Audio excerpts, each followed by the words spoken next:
Olha, quais dicas práticas que eu posso dar para ter uma liderança melhor dentro do contexto organizacional? São múltiplas ações que a gente pode já colocar em prática em busca dessa liderança, mas antes eu queria contar um outro projeto meu. Então, está saindo do forno um livro sobre liderança dentro desse contexto organizacional, onde eu junto os meus mais de 15 anos de prática gerencial, executiva e empreendedora, e também os meus anos de estudo, tanto da minha especialização quanto no meu mestrado e agora no doutorado, onde, para mim, nos contextos organizacionais que eu já passei, nas culturas, com os líderes que eu já trabalhei, para mim fica muito claro as boas práticas, aquilo que funciona e aquilo que não funciona. E parte da minha missão para erradicar a liderança medíocre ou aumentar o número de líderes incríveis, ela vem de um lugar onde eu percebo que muitas vezes líderes mal intencionados ou pessoas que ocupam lugares, posições de liderança mal intencionados, eles possuem todo o ferramental para chegarem até ali no sentido técnico, na estratégia de liderança, como ascender na hierarquia. E muitas pessoas boas, de boa índole, bons perfis, preocupados com o ser humano, no desenvolvimento das outras pessoas, o que para mim significa liderar, elas não têm as ferramentas básicas para conseguir ocupar esses lugares. Seja por alguma questão de crença, seja por alguma limitação, ou seja por falta desses conhecimentos mesmo. Então, esse meu projeto, eu cristalizo tudo o que eu entendo que faz com que os profissionais, dentro dos ambientes organizacionais, eles consigam ascender na hierarquia e serem bem-sucedidos nessa métrica. E se eu puder trazer para vocês algumas dicas, olha, é fundamental, se você trabalha dentro de uma organização, o entendimento da estratégia da sua empresa. Então, qual que é a visão da sua empresa? Qual que é a missão da sua empresa? Quais são os valores da sua empresa? Missão e visão e valores é o primeiro passo para desenho da estratégia. E aí, com isso, você consegue não só entender o como você, como área, indivíduo, agrega valor para ser uma engrenagem, não no sentido transacional ou utilitário da palavra, mas no sentido de servir a organização com os seus dons e talentos e colocar a estratégia em prática. Então, um entendimento brutal de para onde a sua companhia está indo e como que você se encaixa nisso é fundamental. A outra dica que eu dou é que você tem que se desenvolver como um excelente comunicador. E não estou falando que todo mundo tem que fazer um TED Talk, ou virar um palestrante, ou um professor, ou dominar a dialética e assim por diante.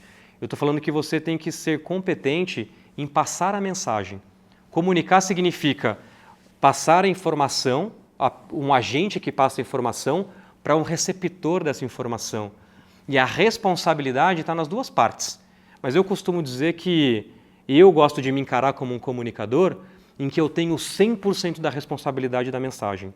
Então, eu tenho que garantir de que a outra parte recebeu a informação que eu tenho a passar no tempo certo, ela teve o mesmo entendimento que eu tive e tomou as ações que eu queria que ela tivesse tomado. Então, isso para mim significa comunicar. Seja através de novo, uma palestra, uma fala, uma reunião, um e-mail, uma mídia, um PowerPoint. Tudo comunica.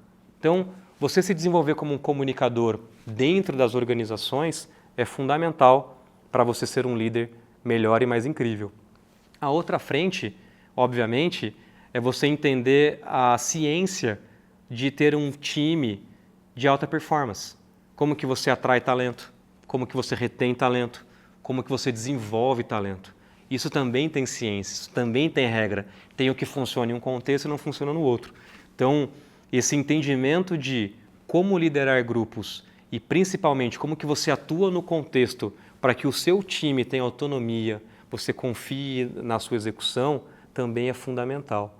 E por último, e esse é o tema que eu percebo que é uma das grandes razões pelas quais pessoas que não têm a melhor das índoles ascendem na hierarquia e pessoas que têm boa índole acabam não jogando esse jogo, mas ele é fundamental no ambiente organizacional, goste ou não goste, é assim que um grupo social como o ser humano funciona, é um entendimento brutal de política e agendas de poder. E eu não estou falando de politicagem, não estou falando do cafezinho, não estou falando de estratégias para você puxar o tapete do outro. As pessoas geralmente vão para esse lugar quando fala política. Eu estou falando de relacionamento humano. Olha, a gente está num mundo onde, inclusive, as barreiras de contratação de talentos, elas transcenderam a geografia. Então, hoje a gente consegue contratar pessoas de diferentes localidades, não tem que estar exatamente aqui num prédio físico para exercer a sua função. O que significa que o que você sabe é muito menos importante. O que significa que o como você executa, ele é importante, mas tem muitas pessoas que executam tão bem quanto você. Então, uma agenda de relacionamento, uma agenda de entendimento de como que a sua organização funciona é fundamental. Então, eu convido vocês a entender um pouco mais sobre isso. Qual que é a cultura da companhia que vocês trabalham, como que são as agendas de poder e de relacionamento, se decisões são tomadas em reunião ou no cafezinho, ou elas simplesmente são comunicadas numa grande comunicação corporativa, e você fazer parte disso.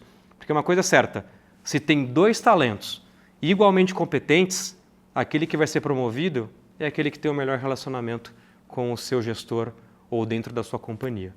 Então, acho que essas 4 frentes, entendimento de estratégia, se transformar num bom comunicador, como que você cria um contexto para ter times de alta performance e o entendimento de política e poder são fundamentais para você se transformar num líder melhor, contanto que você tenha uma boa índole para melhorar o ambiente e ser um agente da transformação positiva.